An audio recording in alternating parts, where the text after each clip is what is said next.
All right, ladies and gentlemen, it is 5 o'clock Eastern Standard Time. So welcome to another Learning Liaisons webinar. So tonight's webinar, we're focusing in on Florida subject area exam K through 6.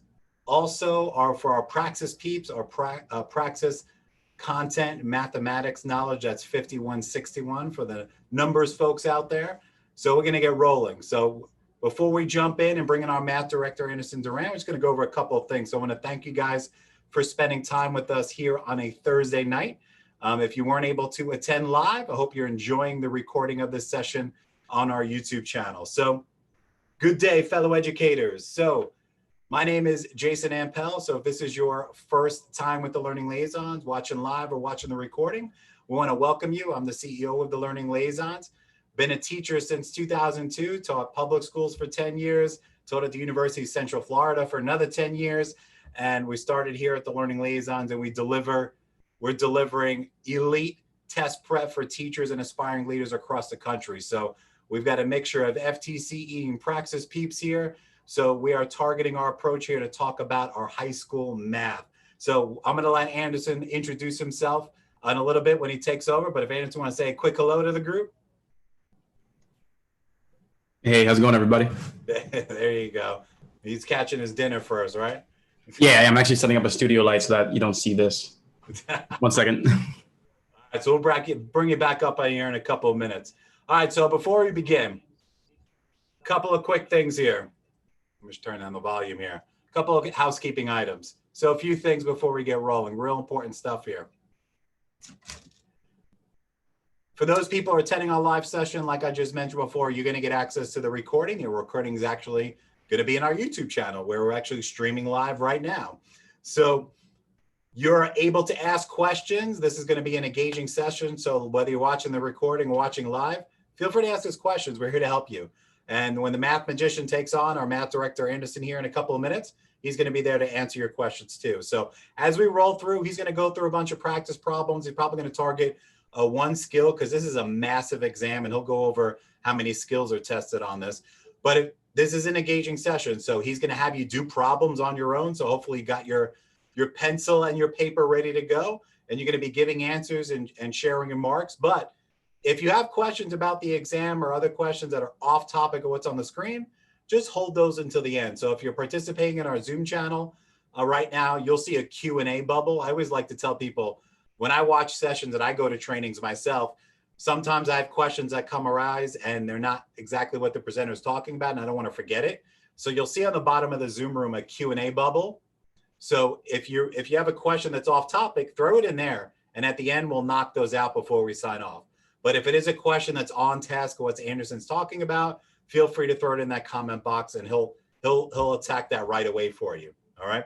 We're going to be here for about 75 to 90 minutes. So it's a structure to be a 90-minute webinar. Unfortunately, this webinar, and I had a couple people always email me when we do these sessions, this webinar alone is not going to help you for your exam. It's going to give you a good start, but a lot of people like to jump onto these things and say, hey, Dr. A, I'm signing up for your math webinar. Is that all I need? I'm ready to take the test next week. Unfortunately, people don't like it when I say not really, because Anderson's only going to cover one skill with some practice questions probably. It's the only time he's got here. But the good news is we have the resources to help you with all the skills, and we'll talk about those at the end. But this is a great first step for you. So if you're watching on YouTube, if you're watching live here, this is going to get the ball rolling, get your mind right, get your mindset going to get that right attitude. Because here at the Learning Liaisons, we're going to help you, give you the knowledge, skill, and attitude that you need and you deserve to knock this test out of the park and pass on your next attempt. So next, we're very different from study guides. Obviously, we don't sell books. We don't really advocate them, because especially for math, because that's one of the big reasons why the failure rate's so high, because math is not about memorization. It's not about reading a bunch of stuff in a test prep guide. It's about self-assessment and practice, seeing what skills you need work on and being able to answer those when we're talking about math in multiple ways and having strategies for success. And Anderson's going to introduce and pave the way for you on that front. Next, have your phone ready. Make sure you have your phone ready to go because there's going to be some things that Anderson's going to show you, and you're going to want to take a snapshot. But there's also things that I'm going to show you too coming up on the next screen, actually. So make sure you have your phone out and open up to your camera. That's all I want you to do. open up to your camera. You're not going to take pictures of anything necessarily in a second. I'm going to give you a good opportunity to take advantage of something here in a second. So make sure you have your phone and your camera open and ready. Last but not least, before we keep this train moving, the last bullet point there, I'd like to let you know that a lot of people don't know, but we just started last month. Every Monday night, we're doing free streaming PD, where I have special guests. This is not necessarily certification stuff, but this is all things education. We had a bullying expert on. Anderson was actually our guest last week, where he talked about planning your day to eliminate anxiety. We've got a great episode next week with the 2019 Teacher of the Year from Pinellas County for our Florida peeps out there. We're just going to talk about how you can help your students be the best versions of themselves. And that's definitely applicable now, since we're going to go into another phase of online learning here. So a lot of great things. We got all of our past episodes on our YouTube channel as well. So I just wanted to promote that for you guys, because it's free and it's every Monday night at 6 p.m. Eastern Standard Time, streaming on our YouTube channel. So with that being said, before we turn it over to Anderson, the good news is the recording for tonight's session, some of you guys might be watching this recording online, is going to be on our YouTube channel. So our first task for you here is go ahead and take your camera, open up the camera function, and all I want you to do is point the camera at that QR code that's on the screen. That's all I want you to do. Just point it. You don't have to take a picture. And what it's going to do, it's going to open up a page on your phone. And what I want you guys to do is click that subscribe button to the YouTube channel, because this way you'll get notification when we have this recording ready for you on the channel, as well as our other social media, because we got a lot of free stuff, a lot of cool stuff that we share all the time, especially in our Facebook group. So if you're a Praxis peep, we got a Praxis study group, and an FTCE peep, we got an FTCE study group. So we're here to give you as much support as we can, because you guys deserve it on your journey towards certification. So everybody's here, everyone's watching live or watching the recording, because you obviously want to pass your certification test. But yet you're dealing with these ridiculous exams by the state, because they're not indicative of your teaching skills nor your intelligence. So just keep that in mind, because a big frustration with these exams, a lot of people take them multiple times, but it's all about doing things the right way. We're going to set you up for success here today for you guys. It makes teachers feel depressed and anxious and question their careers. We need you in the classroom, especially for our high school math teachers. You guys are here because you're the big dogs here. You want to teach high school math. We need you. That's definitely a high need. So we want to make sure you got what you need to be successful. It's obviously wrong when we hear teachers questioning their careers, or college students who are taking this exam also to get into their internship because they want to be a high school math teacher. And that's obviously wrong when you feel that way.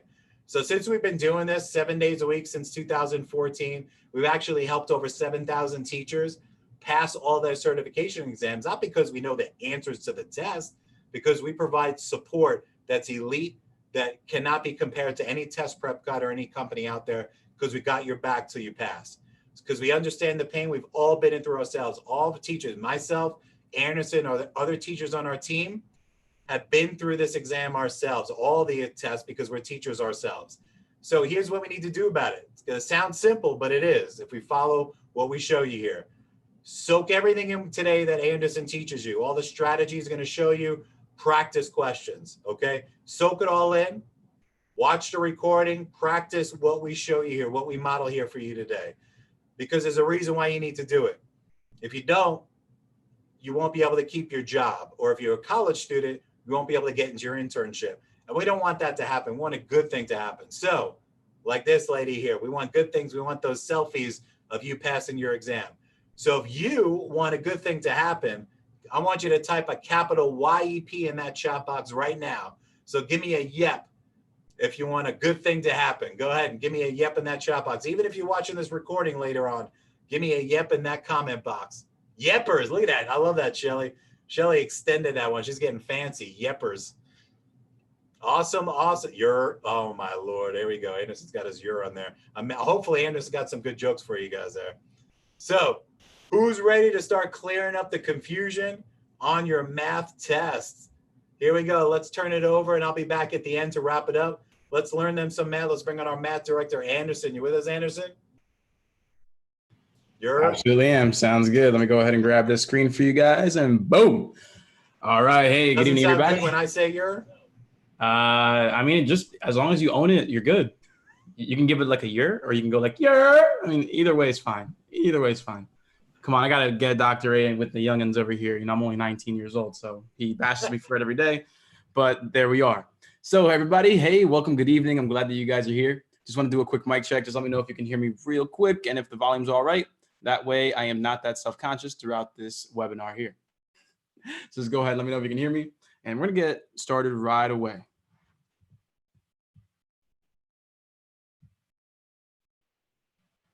Perfect.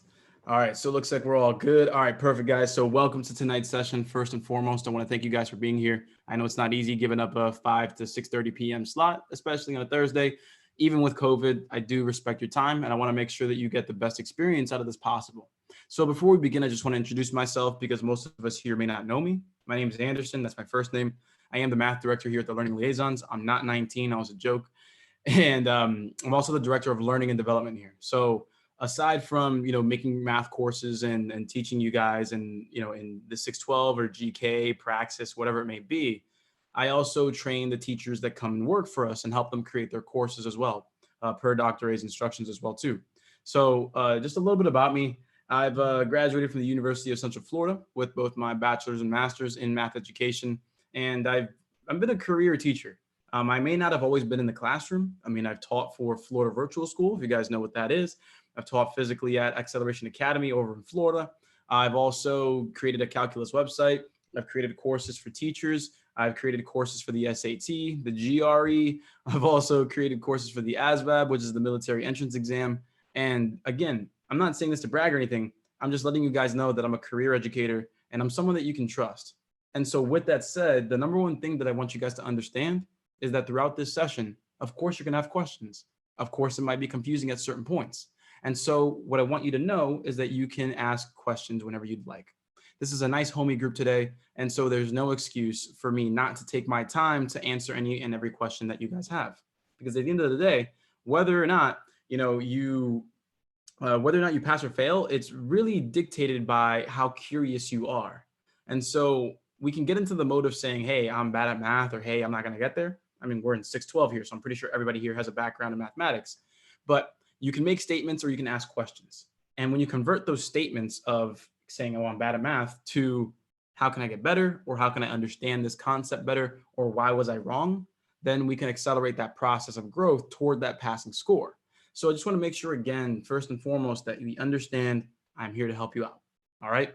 So let's go ahead and dive in, because we're going to be talking about the 612 mathematics today, which also covers the 5161 for Praxis Content Knowledge. They're pretty much the same. And when I mean pretty much, what I mean by that is they are all the same with the exception of this last competency.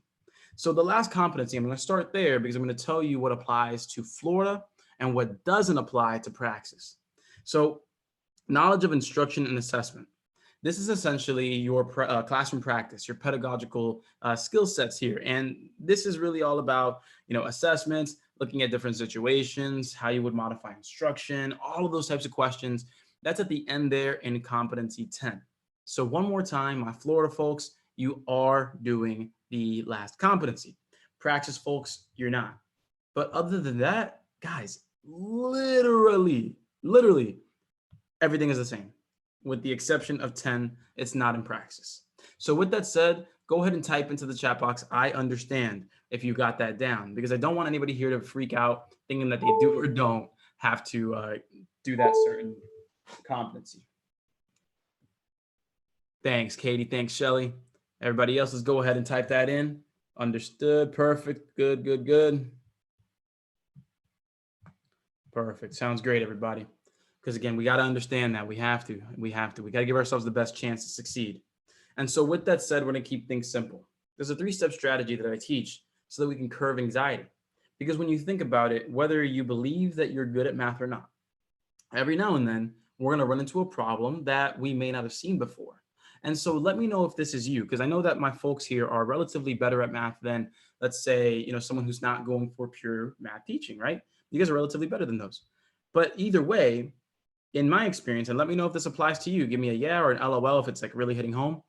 When you see a new word problem that you haven't prepared for or are preparing for, and this thing just trips you up, half the time what our, I would say, normal or average group of learners, what they do is they look at the numbers, they get hung up on the numbers, they don't even look at the context, they just look at the numbers and then maybe look at the answer choices, grab their calculator, start messing around and hope for the best. Like, have you ever done that before? Yes or no?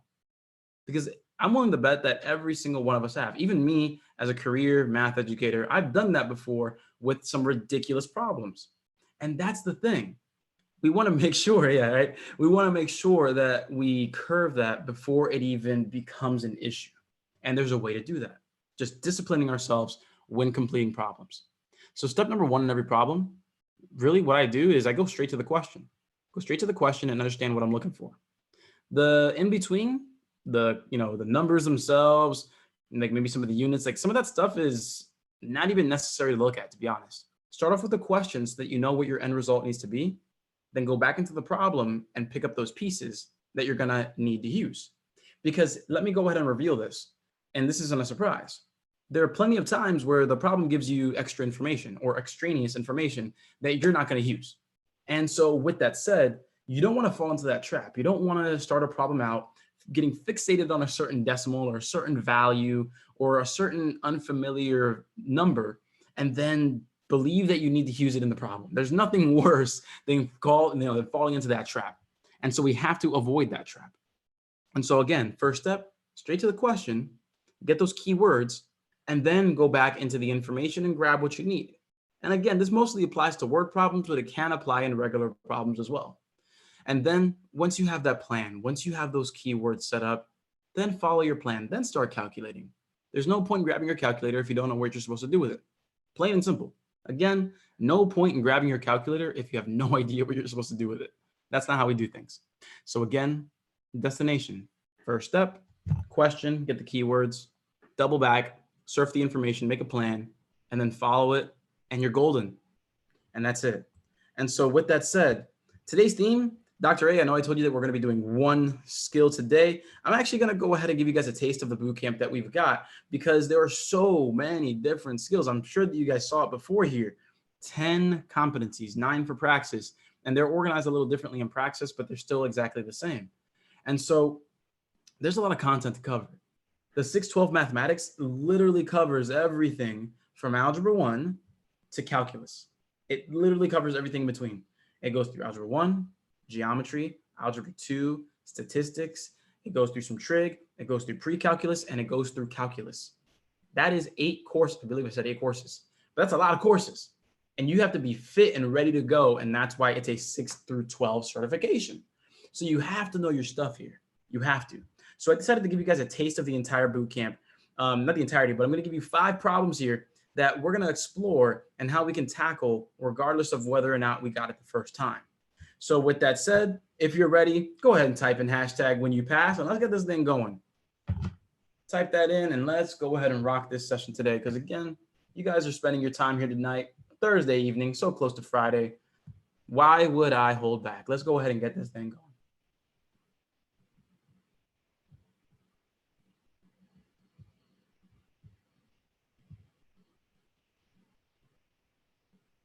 Right on, right on. Come on, I need 2 more people here. Let's go ahead and get excited for this because we are going to rock this thing today, man. Let's go. It's Thursday. It is Thursday. 1 more day to Friday, which means it's practically the weekend. That's how I treat things. So with that said, first things first, we're going to start off with some number theory today. We're starting off with some number theory. So here's the question. I'm going to give everybody here, I'm going to give you guys 2 minutes. I'm going to see what we can pull off in 2 minutes. So with that said, here we go. Timer starting right now. 2 minutes. When you have an answer, type ready into the chat box, and then we're going to get started in 2 minutes. But do not reveal your answer until I say so.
right, we're looking at our final 20 seconds here. So remember, if you have an answer, just type ready into the chat box.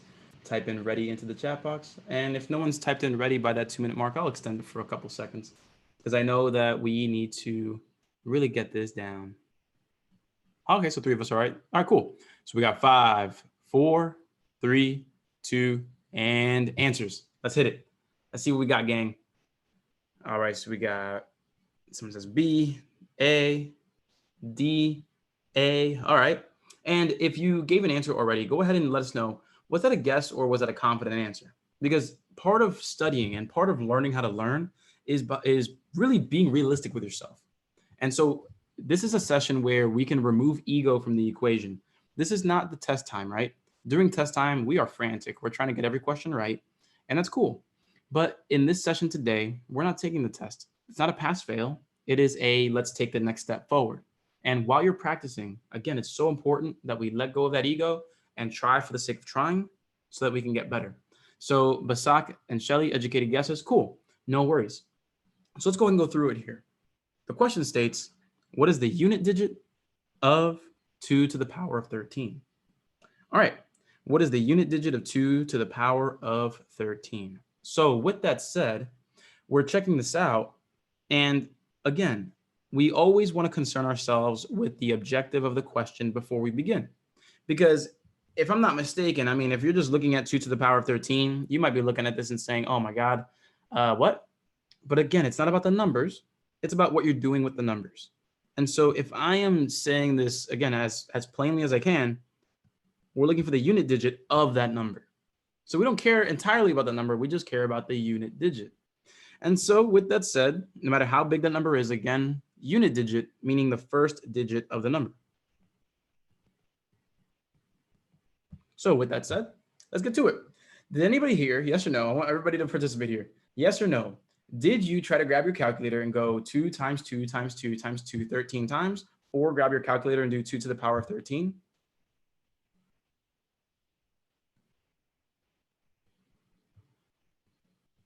So Amaremi says no. All right. No calculator. Okay. No calculator used. All right, so let's go ahead and go through it then. Here is a problem where I'm going to really reveal how to take care of problems like this, because I use 2 to the power of 13 as a smaller example, but we can, and I'm going to ask you guys to do a problem right after this one, exactly like this one, but they can give you a problem that says, hey, what's the unit digit of 8 to the power of 57? That is ridiculous, right? 8 to the power of 57 would be absolutely ridiculous, but guess what? That's the problem that we're going to do next. So keep that in mind when I write this over here so that I remember. But that's the one we're going to do next. So let's go ahead and get to it. If I go 2 to the power of 1, that is 2. Now, following along, everybody type into the chat box and help me out. 2 to the power of 2 is quick. Rhetorical question almost, but it's quick. Thanks, Katie. 4. 2 to the power of 3, what's that going to be? 8. All right, great. 2 to the power of 4. Yep, 16. 2 to the power of 5. 32. And so right now, do we truly expect ourselves to do this 13 times? Do we truly expect ourselves to do that 13 times? No. I'm using 13 as a smaller example, but let me show you what's really going on, everybody. Think about it like this. We're only concerned about the unit digit. Look at this. The unit digit of 2 to the power of 1, that's going to be 2. The unit digit of 2 to the power of 4 is 8, or excuse me, 4. 2 to the power of 3 is 8. 2 to the power of 4, the unit digit is 6. Then look what happens. 2, then 4. If we did 2 to the power of 7, we would get 128. Does anybody notice anything? Type that into the chat box or use the mic. What do we notice?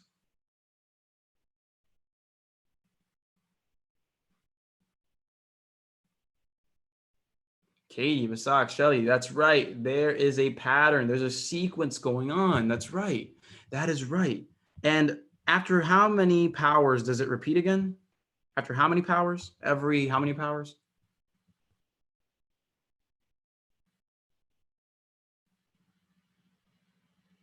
That's right. 4. Thanks for those that answered there. Yeah. Oh, and just by the way, it looks like some people have the chat box set to just all panelists.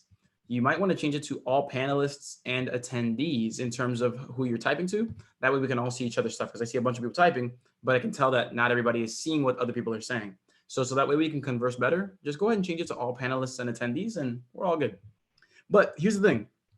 After every fourth one, then it goes right back to as if we're counting from 1 again. But again, this is solely the unit digit. So with that said, hey, no worries, Shelly. So with that said, 2 to the power of 13, well, that's just 1 after 2 to the power of 12. Remember, every four is going to be that repetitive process. After every 4, it's going to repeat. So that means that 2 to the power of 12, what would the unit digit be?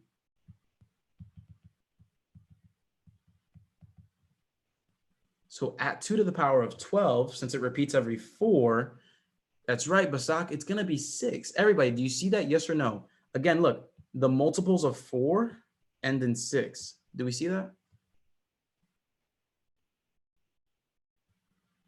The multiples of 4, so 4 and 8, they both end in 6. And so then, hey, 2 to the power of 12 is also going to be 6.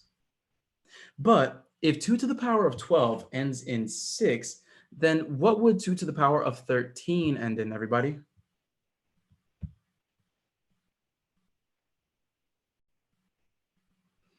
Yeah, that's right, folks. That's right. It's going to end in 2. It's going to end in 2 because, again, we're going 2, then 4, then 8, then 16, then back to 2, 4, 8, 16, or 6, excuse me. And so with that said, yeah, right after the 6 comes the 2. So after 12, which is 6, the 13 would be 2. And that's why A is the answer. So everyone, yes or no, did that explanation make sense? This problem is not about grabbing your calculator. It is about using your knowledge of pattern recognition to come up with the answer. And that's what a lot of these problems are, really. Great, guys, great. And so with that said, what I'm going to do here is I'm going to go ahead and add another page. And what I want you guys to try out here, I'm going to give us 2 minutes again to try this one out and see if we can figure it out. I want everybody here to try out, give me the unit digit. Give me the unit digit of 8 to the power of 57. Give me the unit digit of 8 to the power of 57. You have 2 minutes. Go. I want to see who can get this right. Remember, don't reveal the answer. Just type ready in the chat box and we'll get it going.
All right, we got 45 seconds left, guys. Keep it going. Keep it going. Try to recognize that pattern, recognizing those unit digits, and then just fast forward to 57. You got this.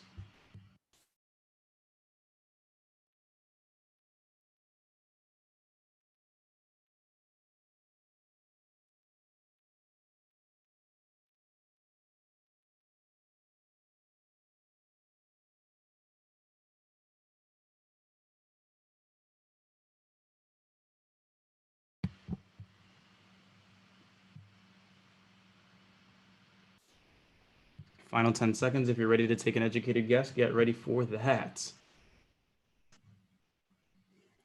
4, 3, 2, and 1. Let's get it. What do we got? What do we have? So Katie says 8. If you're going to take an educated guess, go ahead. Take an educated guess as well. What do we have? So 8, 4, 8, 8. Okay, okay.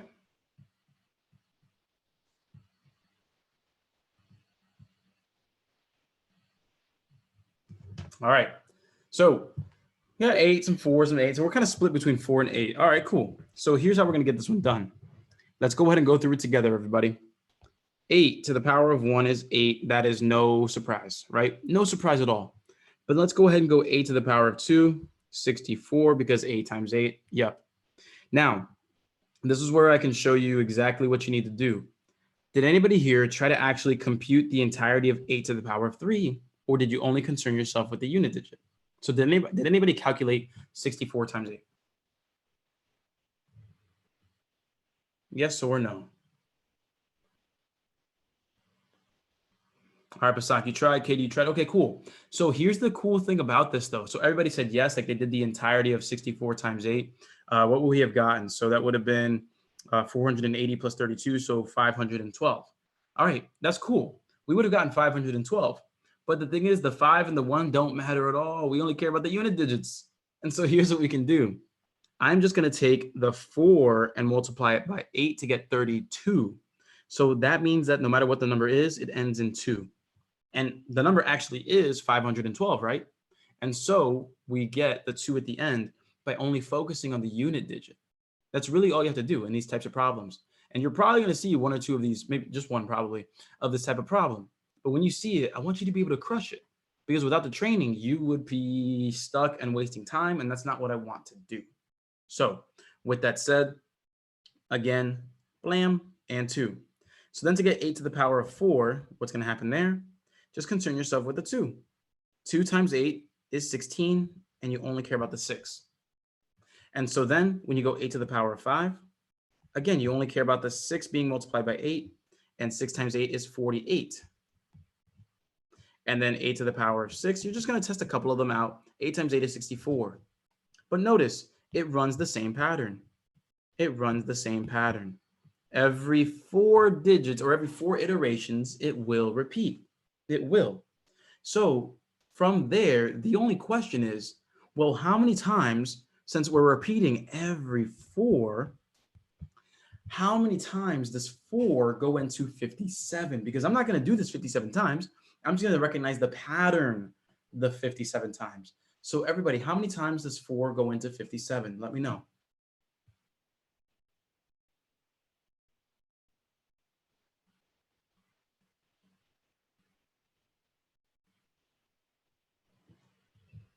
All right, Shelly gets 14.25. Everybody, who agrees with that? 14 evenly? Not exactly, Katie. It's actually 14.25 because 4 goes into 56. 4 goes into 56. And the thing is, you know, when you take 56, again, divided by 4, that gives you 14. So 57 equals 14 times 4 with a remainder of 1. Now, how does this help us out? How does this help us out? Here's what this means, everybody. This means that we go through 14 cycles completely, right? And then we move to the next one. So that's like saying, okay, we do this 14 times, and then we do 1 more. And so our answer will be 8. Did that make sense, everybody? On a scale of 1 to 10, how much sense did that make for you personally? On a scale of 1 to 10, how much sense did that make for you personally?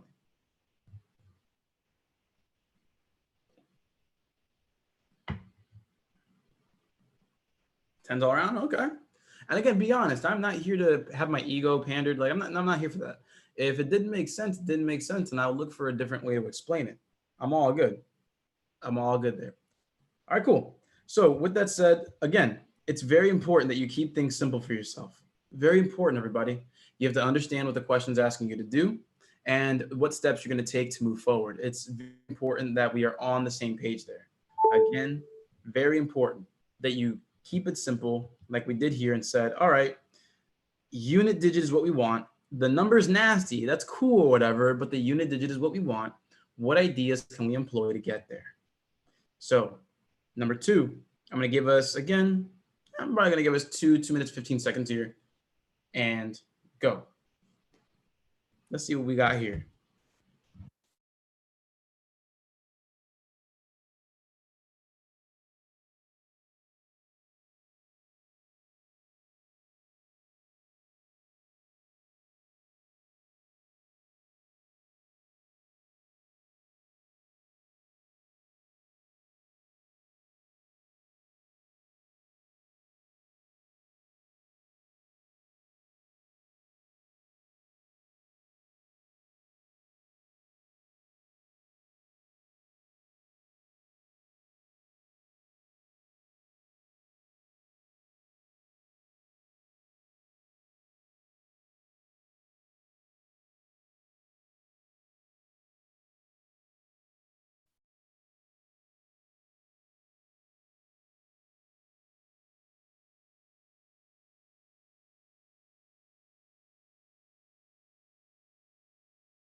Looking at 1 minute left here. Remember, type ready when you're ready, confident if you know you got the answer, and let's keep it going.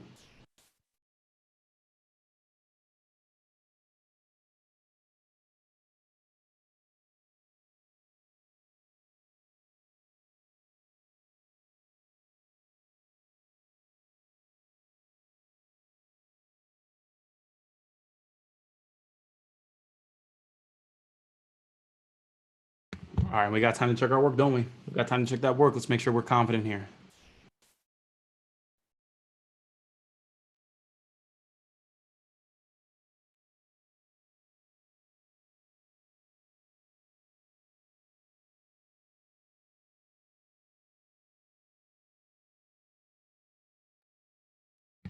All righty, in 5, 4, 3, 2, and 1. Answers. Let's get it. Share those answers, share those answers. We're not here to wait for other people to answer first. We know that. We are not here to let other people answer first. We are here to get this dang done. We're here to get better. We're here to give honest answers here. Let's go.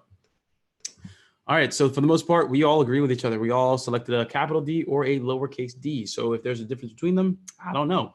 But we're going to go ahead and assume that everybody is on a consensus here. Let's check it out. So the question states, how many solutions does the equation above have? All right, so none, 1, 2, or infinitely many. So just by looking at this, everybody, I want to know what skill level we're at right now, because which answer, before you even do any math, which answer do you know is not it? Which answer do you know is not it? I want to see where my big brain math people are. I want to see who truly, truly understands mathematics here. And this takes experience to see this like instantly, but I want to know who knows which answer is instantly not going to be it.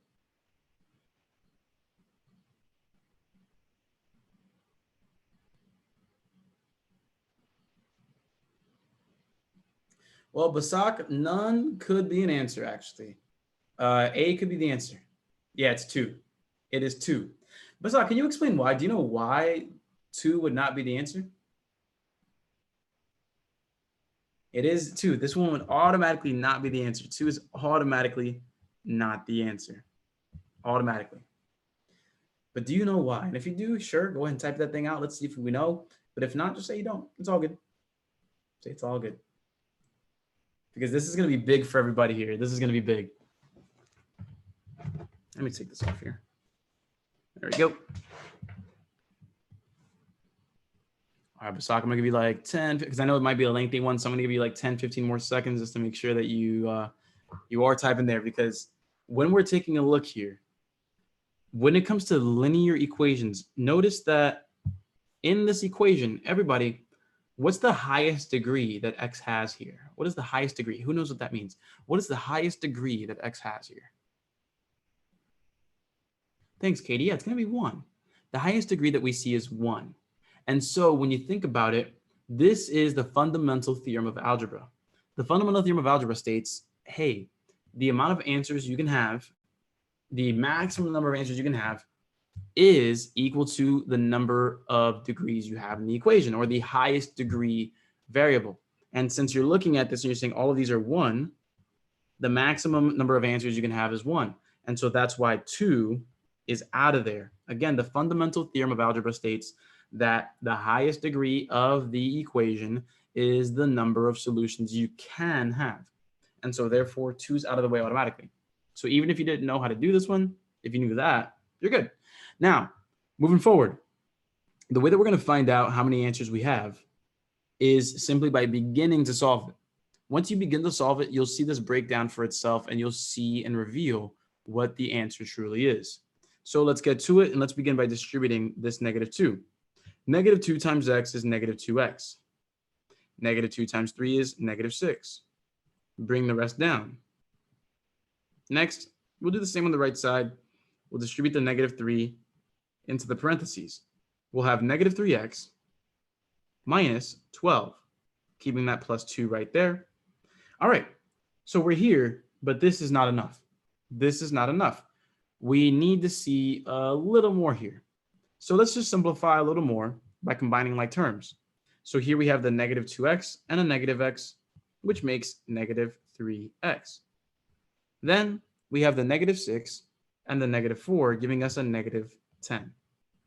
On the right side, we have the -3x by itself, all good. And then we have -12 plus 2. So that'll make -10 or -10, whichever way you want to say it. But everyone, let me ask you a very, very sincere and honest question. This is not rhetorical. I want everyone to answer. Is -3x minus 10 always equal to -3x minus 10? Yes or no?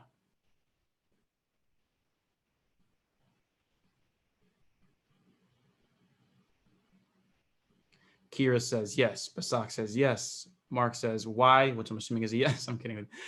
Katie says yes. Right. Yes. -3x minus 10 will always be equal to -3x minus 10. Like the left and the right sides are exactly the same. And because no matter what you put into the x, the equation will be true. And also, you can just continue on by saying, okay, what would happen if I add 3x to both sides? Well, is -10 always equal to -10? Yes. This means that no matter what you put in for x, the equation is always true. It is always correct. And again, that's because, look, there's no x to see. You just have -10 equals -10. X could be 5. It doesn't affect it. There is no x to be even, in the way. And so with that said, everyone, I could put in x equals 0. I could put in 1. I could put in 5. I could put in 20. I could put in 1,000,000. I could put in 500,000. I could put in 500,000, anything really, honestly. 525,600 minutes, really whatever you want. So with that said, that makes the answer D, just as you guys predicted. So with that said, are we a little more clear on that? And also, as a bonus, what would we need to see at the end for us to pick none in terms of no solutions? Like instead of seeing -10 equals -10, what would we need to see? Give me an example of something that we needed to see to be able to say that it's no solutions.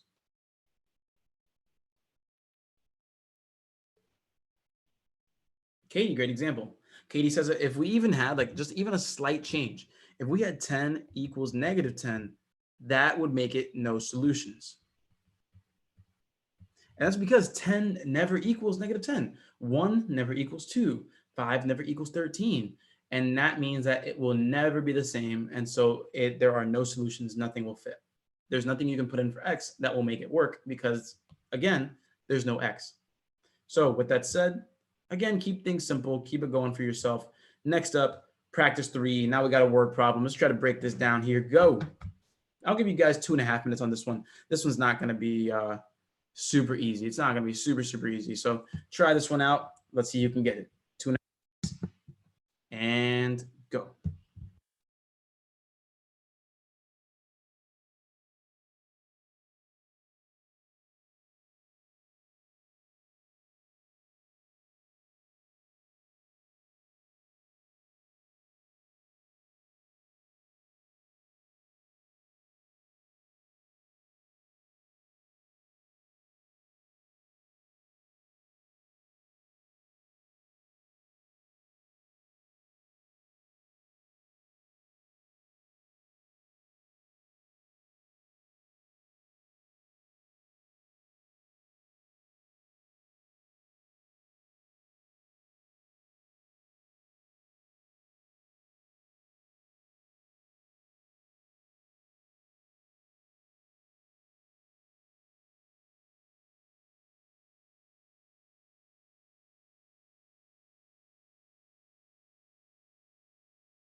And we're coming on 45 seconds left here. 45 seconds left.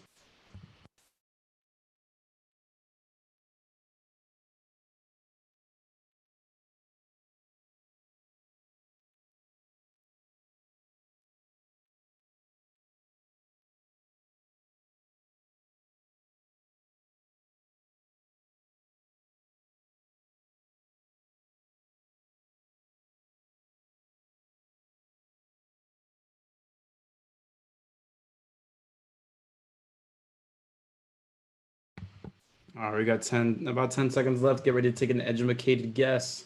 Get ready to take an educated guess.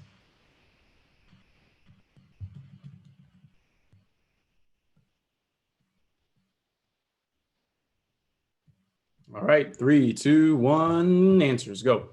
What do we have? What do we have? What do we have? What do we have? DDB. What else do we got? What else do we have? All right, we're split right now between D's and B's. Okay. Okay.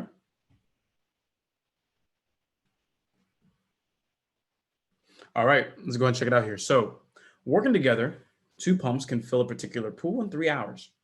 If it takes 1 pump 7 hours to fill the pool by itself, how long in hours will it take the other pump to fill the pool by itself? All right, so we start with the question here. This is what I would love to do because sometimes these problems can be overwhelming. So I start off with the question. And the question is not the if it takes 1 pump, yada, yada, yada. No. That's not how it works. It's actually going to go ahead and start right here. How long will it take for the other pump to fill the pool by itself? That is the question statement. Like, that's what you want to really extract from the beginning. And so let's be careful here and just start off taking it slow. How long, hours, will it take the other pump to fill the pool?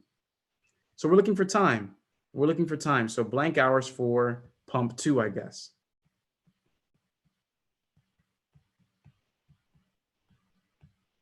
Blank hours for pump 2. All right, cool.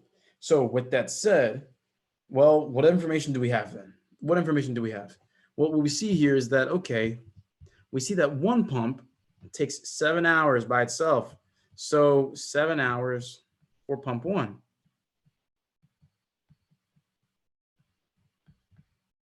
And then we see 2 pumps can fill the particular pool together in 3 hours.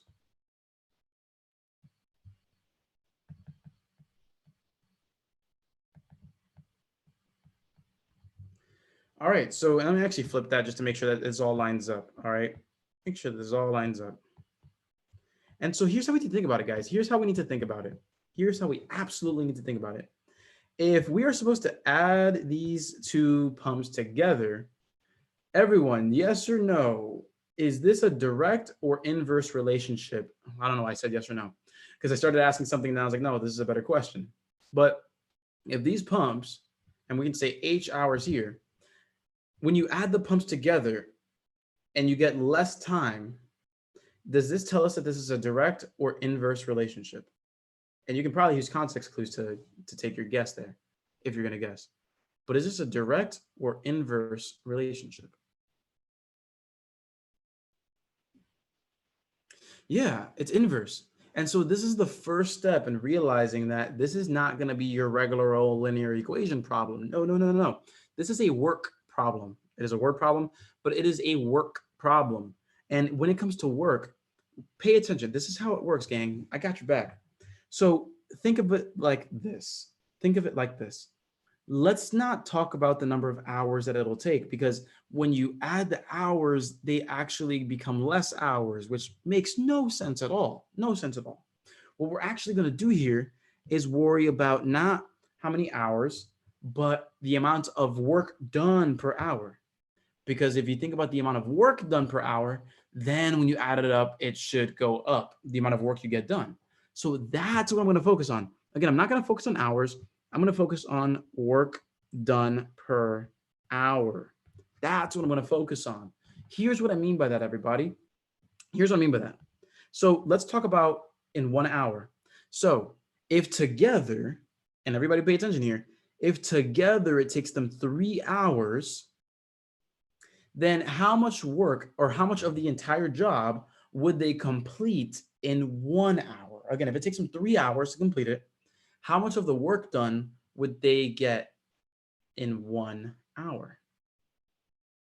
And Basak, I'm not asking about the number of hours that they spent. I'm talking about like as a fraction of the entire thing, how much would they get done in 1 hour? Katie says 1/3.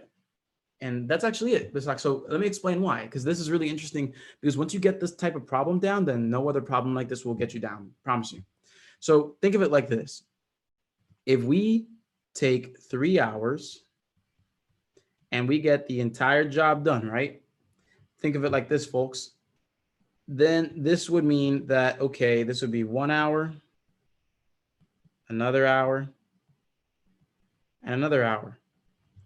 And when you think about the bar that we have, well, in every hour, that's 1/3 of the job, because in 2 hours, they'll get 2/3 done. And in the complete 3 hours, they'll have 3/3 of it done. Everyone, yes or no, does that make sense so far? The way that I broke it up as a fraction. 1 hour is 1/3 of the work together. 2 hours is 2/3 of the work together. 3 hours is 3/3, or the entire job. Cool. Because now that we're there, this is exactly what we need. So I'm setting this problem up in a reference to 1 hour. So why did I say hours? So in 1 hour, how much is done? So how much work? And this is how you want to handle it every single time, seriously. So on the right side, together, they do 1/3 of the work in 1 hour. Now let's focus on the left side here. Let's start with pump one. Everyone, if by itself, it takes 7 hours for pump one to get the job done, how much of the work is completed in 1 hour with pump one?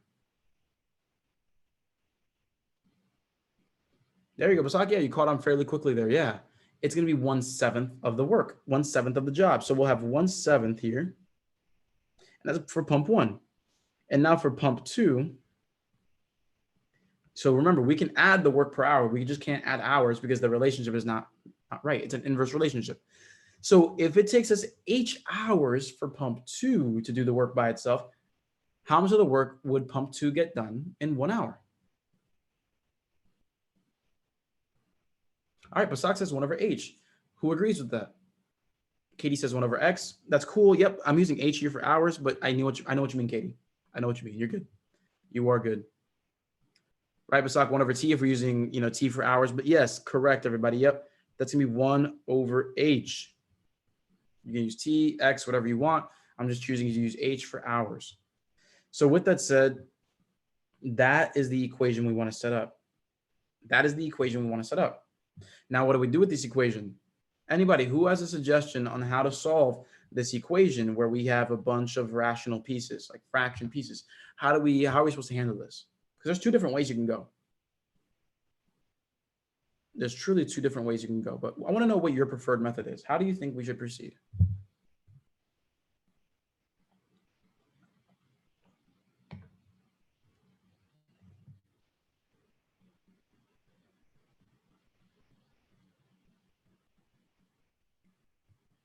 Okay.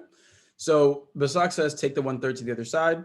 Katie says subtract 1/7 from both sides. So I would actually agree with Katie here on this one, simply because it would leave the 1/H by itself if we went that route. So I'm actually going to take this two ways. I'm going to do it both ways because I want us to really see this come into fruition, really.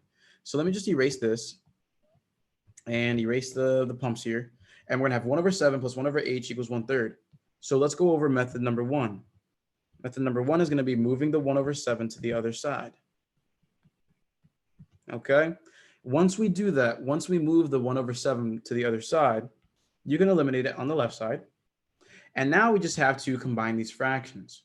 Everyone, my least common denominator is, just making sure you're paying attention.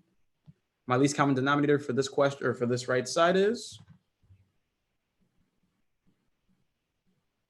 that's right, 21. And so with that said, all that takes for me, these are prime to each other in terms of the factors. So we just multiply them together. And so we're going to end up having 7 over 21 plus, or excuse me, minus 3 over 21. And that gives me 4 over 21. So we end up having 1 over h equals 4 over 21. And so we can cross multiply or divide. We can cross multiply or divide. Or here's an interesting thing that we can do. If we take the reciprocal of both sides, we end up with h over 1 equals 21 over 4. You can do it in one step if the numerator here is 1. That makes it quite easy for us, actually. It avoids the whole, okay, 4h equals 21, then divide by 4 to get the same exact thing. So I hope that if you didn't know that, it feels cool now. It feels a lot better. And if you did know that, hey, you just reaffirm that idea. So now we have h equals 21 over 4, which translates to 5.25. And that's what makes D the answer. So everybody, yes or no, do we understand the methodology behind why we don't just add the hours, but instead we add the work per hour? Nice. Sounds good. Beside Katie, Shelley, sounds good. Amaremi, sounds good. Cool. Now let me show you that second method. Here because I want you guys to really expand your solution possibilities, your capabilities here. So let's look at, let me just make a little space here for an extra page. All right, so here's the other thing. So I'm going to rewrite it again. We have 1 over 7 plus 1 over h equals 1 over 3. That's what we had before. What I'm going to do is I don't want you guys to really feel apprehensive towards variables in fractions. I don't want you to feel apprehensive toward it. What I want you to do is, hey, if you can tackle it like this too, it's the same exact thing. Let me use green here since green matches with purple. I'm actually going to combine these two. And what would I have to multiply the 1 over 7 by on the numerator and denominator? What would I have to multiply the 1 over 7 to combine these two fractions? And again, I'm asking, what do I have to multiply the 1 over 7 by? Like, what do I multiply the top and the bottom by to combine these fractions? Amarami says H, Katie says H, Basak says H, and that is correct. And this one over here, we can multiply by 7 because it's going to give us H over 7H plus 7 over 7H. And from there, okay, that's when we can add things together. That's going to give us H plus 7 over 7H. And the only reason that happens is because we have the same denominator now. We have what we need. And we're still going to equate this to 1/3. It's still there. We're still good. And here we can cross multiply and then solve like a linear equation. But notice, in this case, it will be a little longer to solve, but it's still possible to solve. And I'm not showing you this for the sake of completing this problem faster. I'm showing you this for the sake of completing another problem faster, because they could give you a different situation with a different variable in a different place. And it may be beneficial to do it in that sense, especially if you may come out with some squares in there in terms of having to complete with the quadratic equation or solving by factoring or whatever it is. Just want to make sure you're aware of how to do this so you can save that time. So if we cross multiply, I'm going to focus on these two first, 3h plus 7, and then 7h on the right side. And then from here, you just treat this like an equation and you're good. 3h plus 21. Subtract the 3h. 4h equals 21. The same exact thing that we had earlier. We divide by 4, and we end up getting h equals the 5.25 that we had just the same.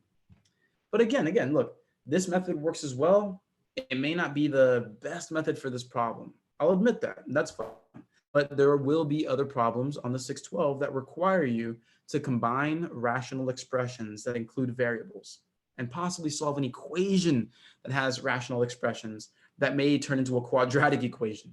And so I don't want you to shy away from that if you need to use it. Got it, everybody? Yes or no? If you got it, give me a yes. If no, give me a no. All right, sounds good, gang. Sounds good. Perfect. Sounds good. So number 4 here, let's try this one out. Go ahead and give yourselves the 2 minutes here and let's get this thing done. Go. Another problem here for geometry.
50 seconds left.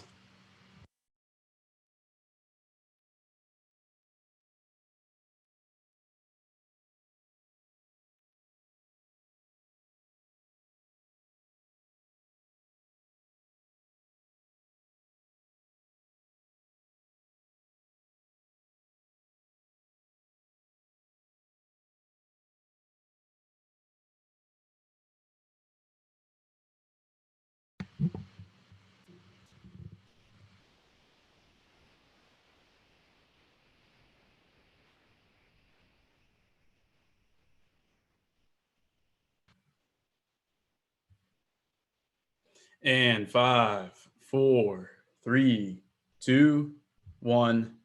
Answers.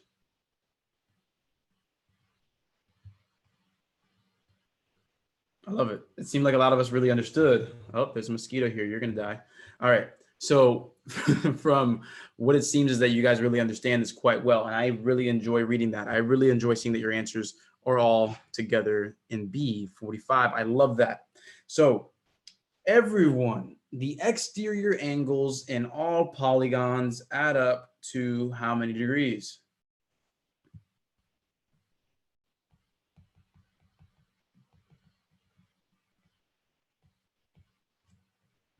So the exterior angles in a polygon, in all polygons, as long as they are, well, regular ones or convex ones, and all polygons add up to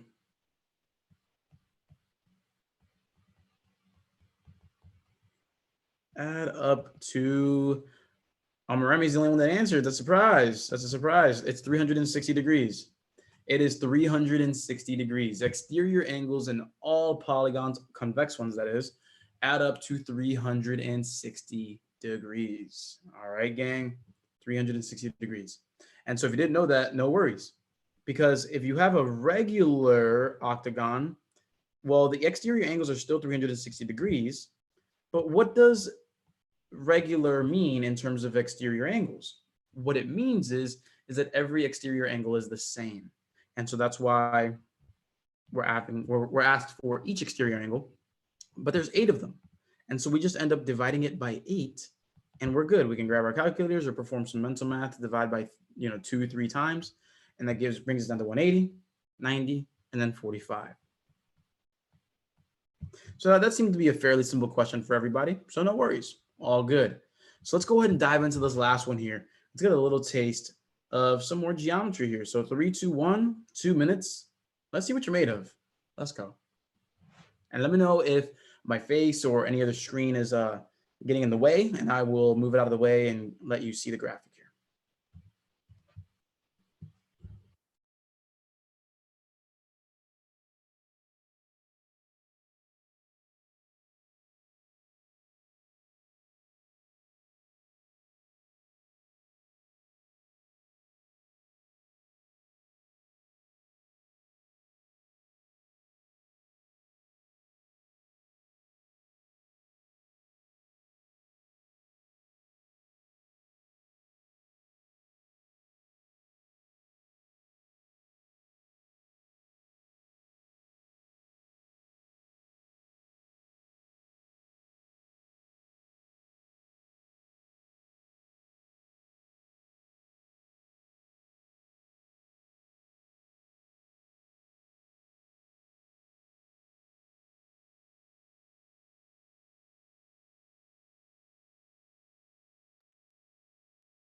2, 1. That's 2.5 minutes. Answers. What do we have? What do we have? Let's see what we got. Because I'm going to show you guys one last little epiphany, or one last little piece of knowledge that not everybody knows to really drive this last question home. I really want to take this last one and show you guys something that a lot of teachers know, but don't teach, if that makes sense. Because this is one of the examples of kind of like, how, district curriculum kind of gets in the way of that creative process. So the question is, what is the value of D, the distance between the shown coordinates? All right, everybody, yes or no, can we use the distance formula to get this done fairly quickly?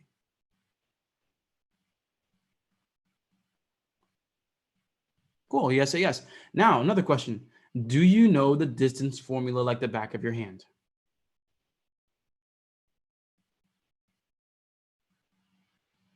So look at that. Everybody responded yeah, but then when I asked if they knew the distance formula like the back of their hand, then a lot of us shifted to no. Now, another question. Yes or no, do you know the Pythagorean theorem? Everyone says yes. Okay. Another question. Did everyone here know that the Pythagorean theorem and the distance formula are the exact same thing? Oh, we did. So I hope you used it. But I saw a lot of question marks when you guys answered this question. So let me go ahead and show you what the deal is. So if you want to know the distance formula is going to be the square root of, we're going to have the quantity y2 minus y1 squared added to the quantity x2 minus x1 squared. And so that's a lot to memorize, guys. That's really a lot to memorize. It really is. Here's what I'm going to do, everybody. Let's keep it simple. This is what happens when you practice to the point, not just beating your head through a wall with a bunch of practice problems, but when you truly ask why certain things work the way that they do. So remember the distance formula, if you look at it, I'm going to really just I'm going to blow some minds if you didn't know this. y2 minus y1. Okay, that's the difference in the y's, or the height of what we're looking at. So y2 minus y1, I'm going to go ahead and just kind of draw this out for ourselves, just going to draw this out and just show you guys some math. I'm going to learn you some math real quick. And I'm going to grab my eraser here, make it partial so that I can just erase what I need. Okay, great. So my OCD people, sorry. So with that said, again, the y2 would be -2, the y1 would be -7. Essentially what you're doing, guys, is you're asking for the height. -2 minus -7 is a +5. And so what we have for the height here is 5. Everyone, yes or no, do we agree with that characterization? The height here is 5. And that is the y2 minus y1. That is it right there. Again, this is the y2 minus y1 part. And I'm going to put that in quotations. That is the y2 minus y1, which is, again, right here. Now what I'm going to do is we're going to look at the x part of this. All right, cool. The x2 minus the x1, or 9 minus 6, or the distance from 6 to 9, is 3. And again, that is the, quote, x2 minus x1 portion of this. Everyone, again, do we agree with this, yes or no? Right on. Now, the d, the distance, what is that called if we're forming, this, if we're forming this impromptu triangle over here, and, this happens to be a right angle because you're going vertically and horizontally, the d is actually the what of this triangle?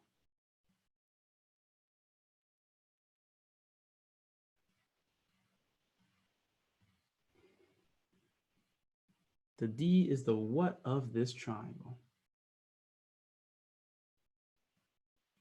The hypotenuse, exactly. The hypotenuse. And since everybody's spelling it differently, I'm going to ask that people look that up really quick. Hypotenuse. All right. That is the hypotenuse. The D, it's all good. It's all good. I love it. It's all good. So D is the hypotenuse of the triangle here. And so with that said, look at that. This is the Pythagorean theorem, clear through and through. side squared plus the other side squared equals the hypotenuse squared. And if you wanted to solve for D, all you would do is take the square root of both sides to get the square root of 5 squared plus 3 squared. That's going to give you D. Look at this. We already said that this was, again, that's the 5 here, and now it's squared. This over here is the 3, and now that's squared. Everyone, do you see what's happening here? Do we see that the distance formula and the Pythagorean theorem, they can be used interchangeably if we wish to use them in that way? And I want you guys to really use this as often as you can, because the Pythagorean theorem, I hate that we've been taught in school to just only use it with right triangles when they're explicitly given to us. But any problem, and write this down, every problem that involves the distance formula, implicitly a Pythagorean theorem problem. Again, any problem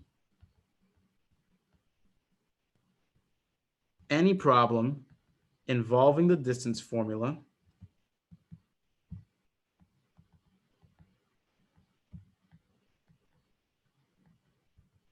is implicitly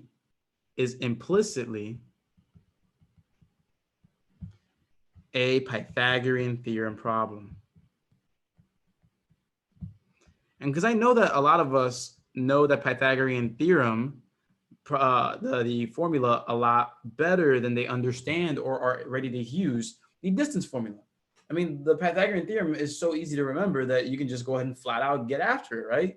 And so that's what I want you to understand. If you take anything away from this today, is that Pythagorean theorem and distance formula are the same thing. If you have a distance formula problem, use the Pythagorean theorem, and it's a lot easier to visualize all day, every day. The distance formula is just meant as a shortcut, as a straight up here to there kind of thing. All right, everybody? And so with that said, remember, destination plan follow all the way through. We went through, again, just one word problem that this really truly had to apply for. But just keep that in mind. Start with the question, because it's the same thing as reading the title of a book before you actually read the book. So it just gives you that peace of mind to have a starting point always before you get into it. And so with that said, that is my time. I believe Dr. A is hanging out in the background there, ready to come on. And so with that said, everybody, I hope that you found at least any part of this useful, because at the end of the day, your success is what matters most, so that you can get in the classroom.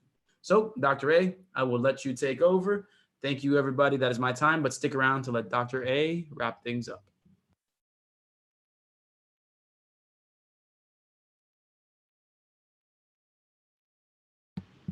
Not a problem, Basak.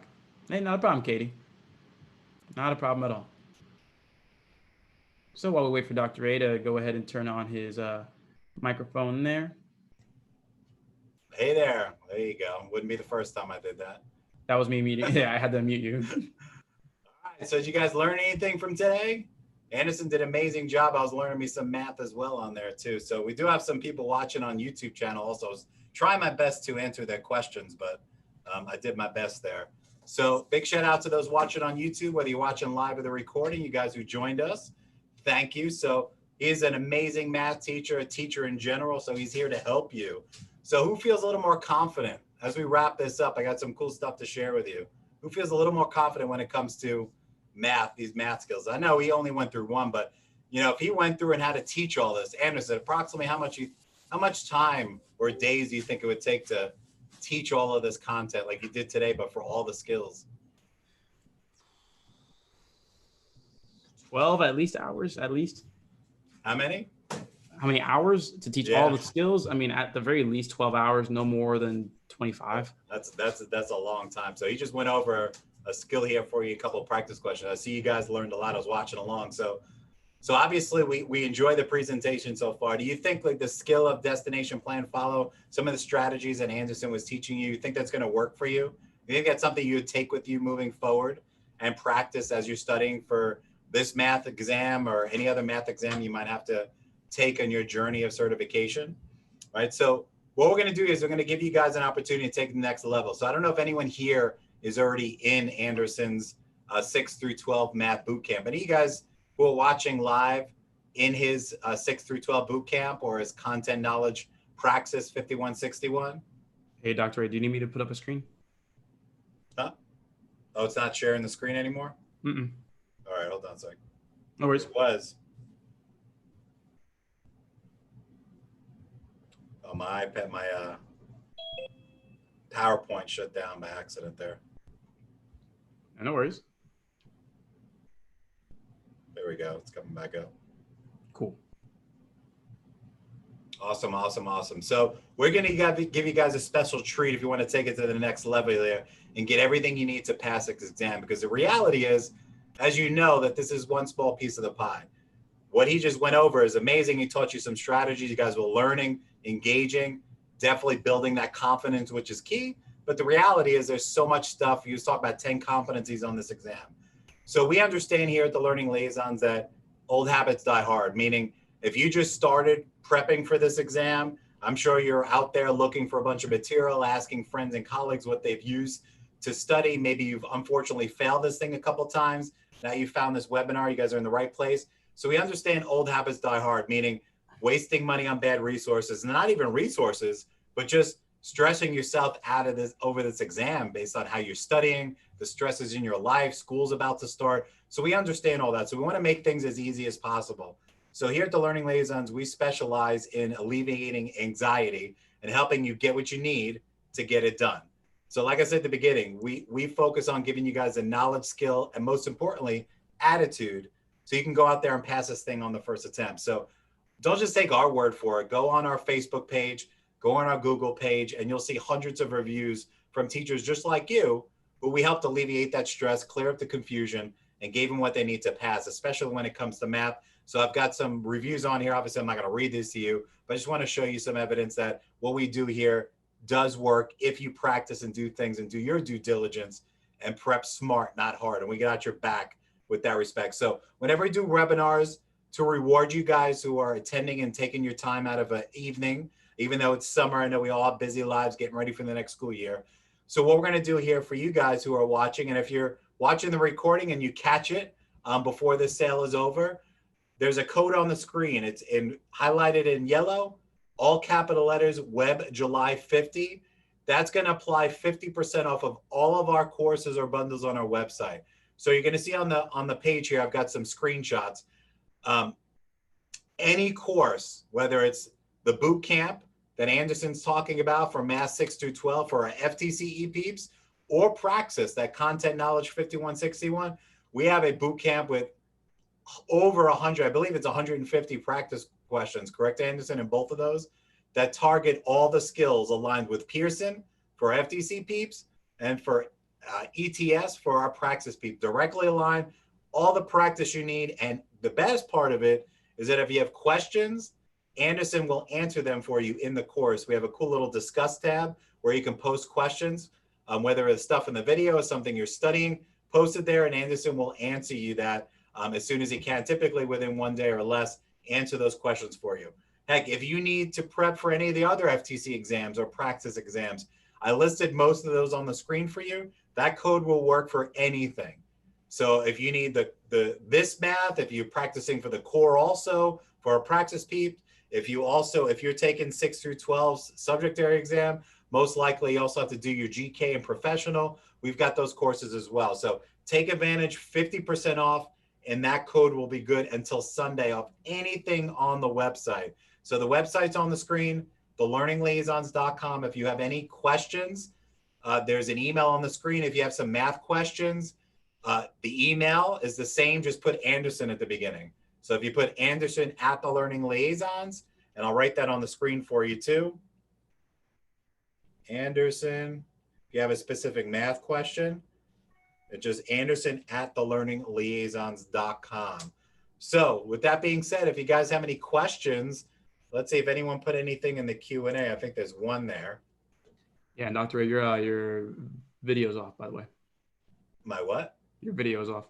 Oh, my video's off? That's all right. No one wants to see me anyway. I mean, with the beard on, you see less of your face, so that's manageable. Ooh, there we go. That's nice. Zing. All right. Katie put a question in the Q&A. I don't know if you answered that before.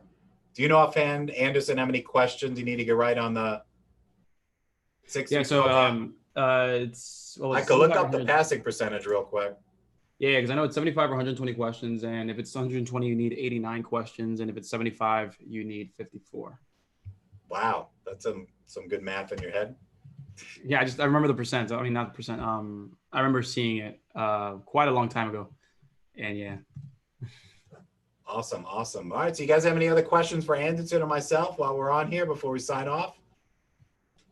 Shelly, Yes. good job, Shelly, signing up. Katie's already in the boot camp. Yeah, Katie killed it. I looked at her progress in the course. Yeah. Awesome. So once again, guys, that code will work until Sunday at midnight. If you have any questions before you sign up for something, you can always give me a call. I'll put my number on the screen here, but it's right on the website. It's 407-797-1499. I'll be happy to help you out, answer any questions you have, and put you guys in the right direction. So if no one else has any questions, Anderson, I guess we can sign off here. And this recording is going to be on the YouTube channel. So if you guys want to go back and go over some of the questions that Anderson went over, refresh on some of the strategies he talked about, that will be there for you by tomorrow. So make sure you subscribe at thelearningliaisons.com. And I do believe we have a couple of other 6 through 12 math webinars that we did when schools closed down. So you should be able to find some different ones on there as well for you to review. All right. So with that being said, you guys have a great rest of your Sunday. Wow. Thursday evening, an amazing weekend. And we're always here to help you. We got your back. And always remember, it's when you pass, not if you pass. You guys have a great rest of your night. We'll talk to you soon. See you guys.